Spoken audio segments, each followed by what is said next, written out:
The GCC story in India, it actually began as a tale of cost arbitrage. And India dreamt big, acted big.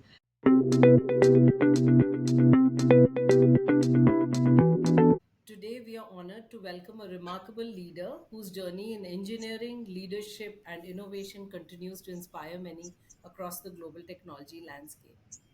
Latha Chembrakalam is the Vice President and Head of Technical Center India at Continental Automotive. With her multifaceted expertise and unwavering commitment to nurturing innovation and talent, we are truly privileged to have her join us on the GCC podcast today. Welcome, Latha. Thank you for joining us. How does it feel to be on the GCC podcast? Yeah, thank you, Suchita. Thank you for the opportunity and happy to be here. Thank you, Latha. Continental's technical center in India has grown into a strategic asset within your global network. And from your perspective, how are automotive GCCs in India evolving from being cost centers to innovation hubs as of today? Okay. Quite an interesting question, close to my heart, I would say. I've been in GCCs for the last 3 decades now. And the GCC story in India, it actually began as a tale of cost arbitrage.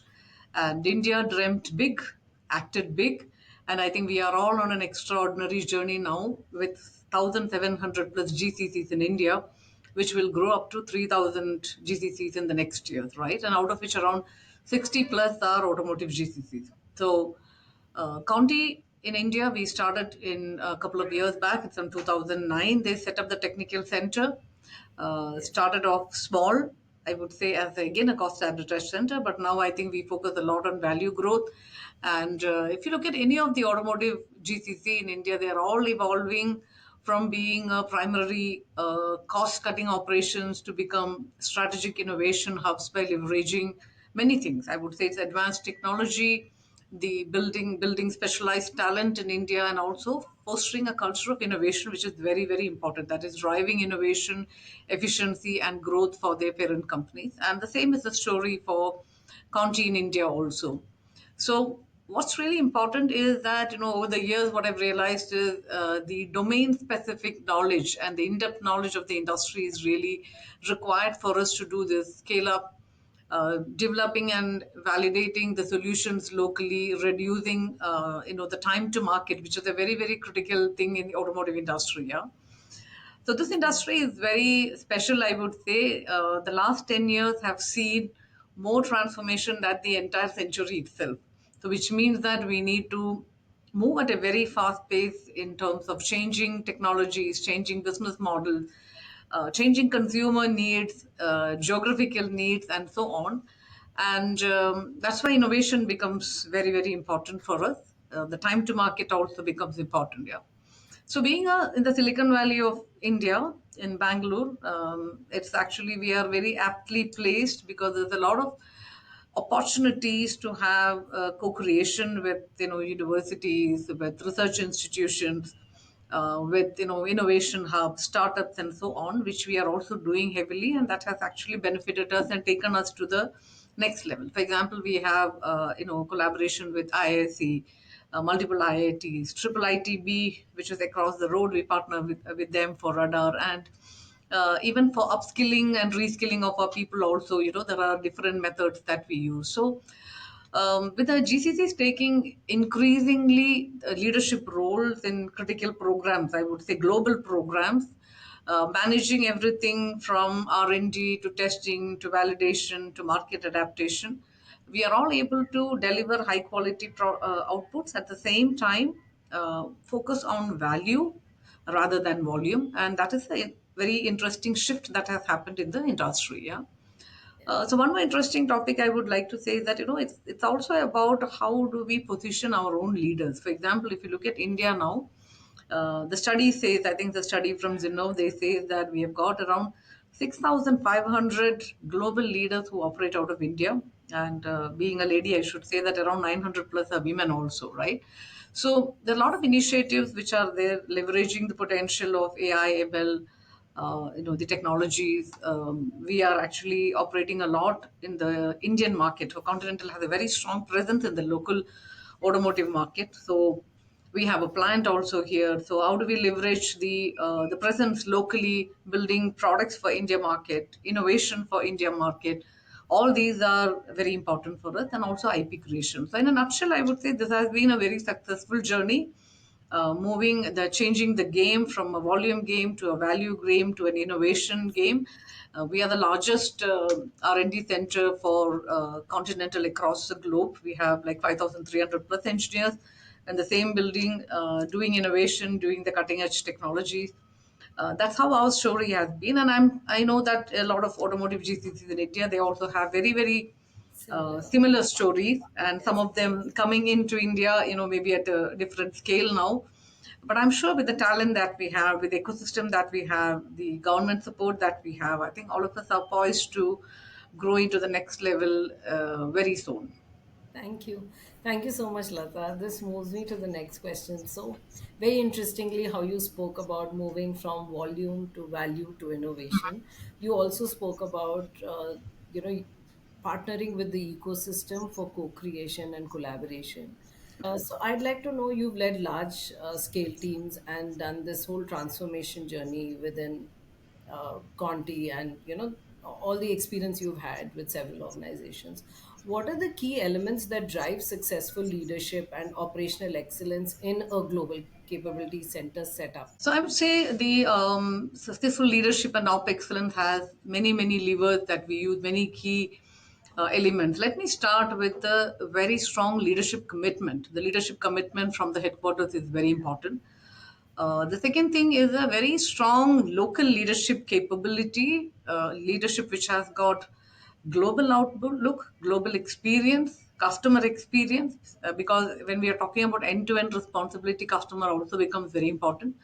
The strategic alignment that we need to do with the headquarters, because which means that our vision and mission has to be aligned with what has to be done with the headquarters, and the whole thing works on talent. So good amount of talent development, talent retention becomes very key, and obviously the operational efficiency and scalability also coming into picture now in the automotive, because of the time to market and the different customer needs, is also the agility with which we can operate. So if you look at it, all of us have come a long way from evolving into very powerful engines, I would call engines of innovation and engine of strategic value for the global organization. And in terms of the leadership itself, I mentioned the vision aligned with the global strategy, but at the same time, what I see very important is the cultural intelligence, which we sometimes downplay, because these leaders in the GCC, very often they act as bridges between this global organization and the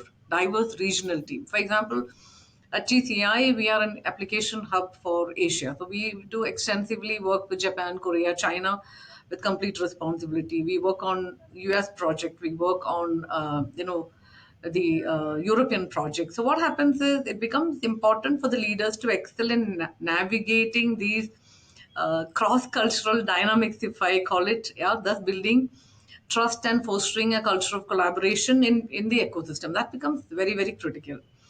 The other element is also from the leadership perspective, the business equipment. So every time to a very strong understanding of the enterprise's industry, the market trends, the competitive landscape, the talent landscape, and this ability to identify opportunity. For example, as I mentioned, we operate a lot also in the local market.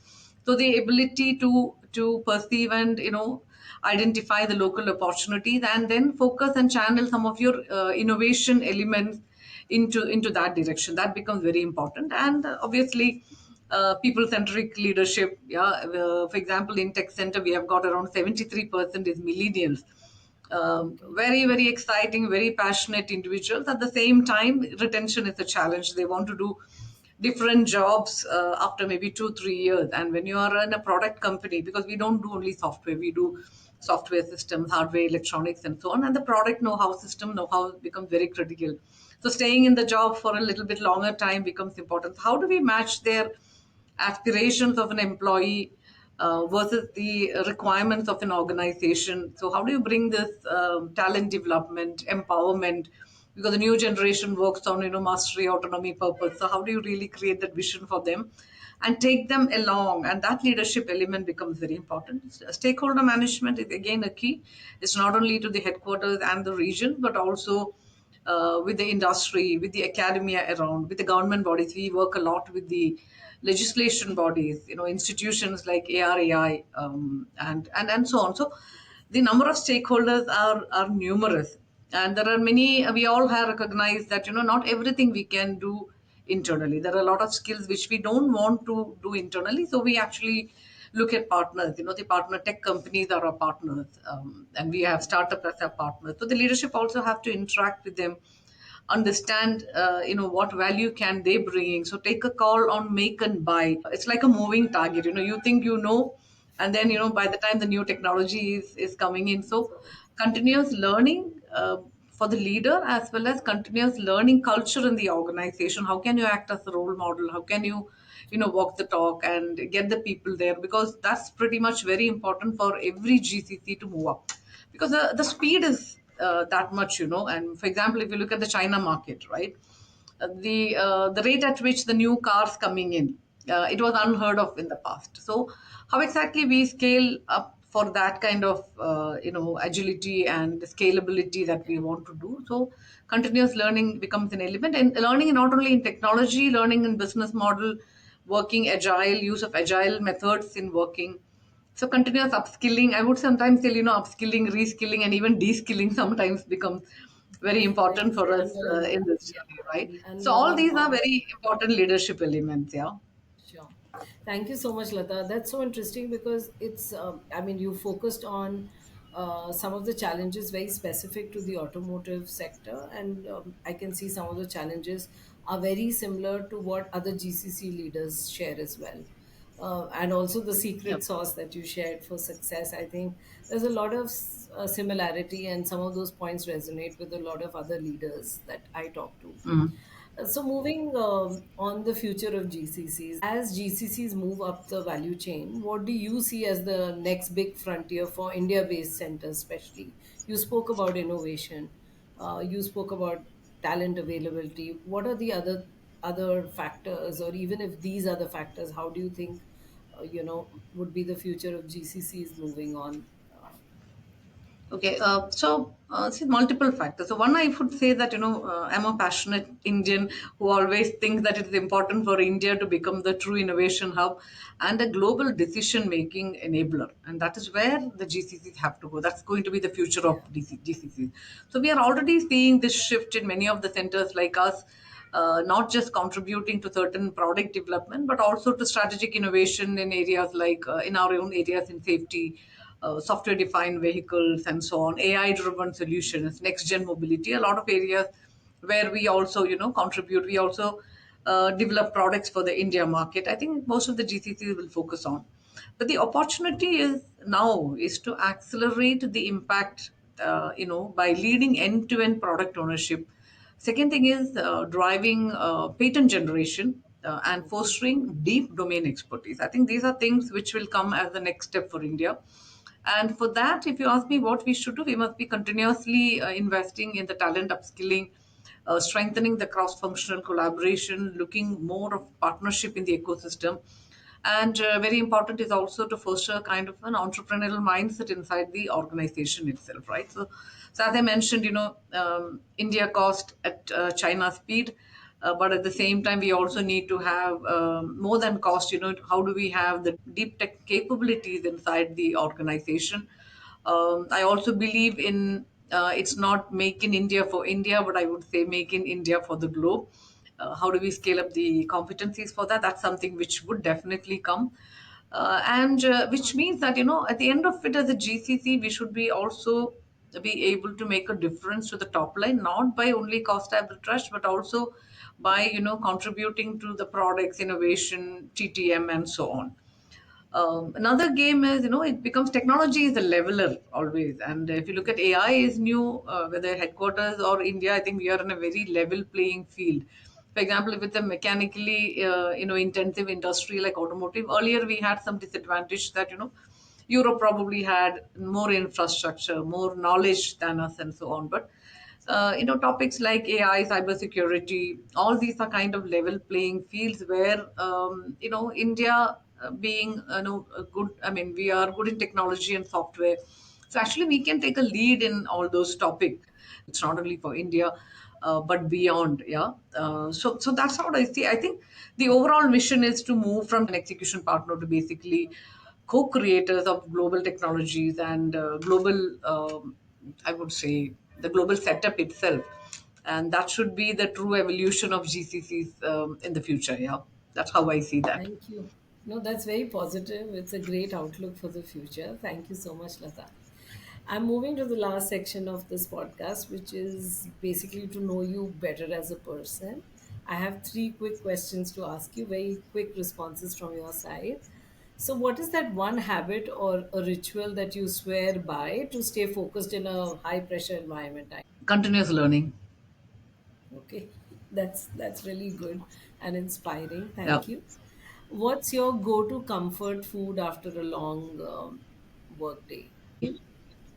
Okay, Yeah, home cooked, and then have a quiet time with the family. I think that helps a lot to recharge, rejuvenate, and calm down. Maybe. thank you. And what's your favorite travel destination for a quick reset? Is there anything you like to visit or go to any place? That's really a tough one. I've traveled to more than 30 countries now because I'm a real travel freak. My next destination in June is Uzbekistan. That's where I'm Okay, headed to next, near to the Silk Route.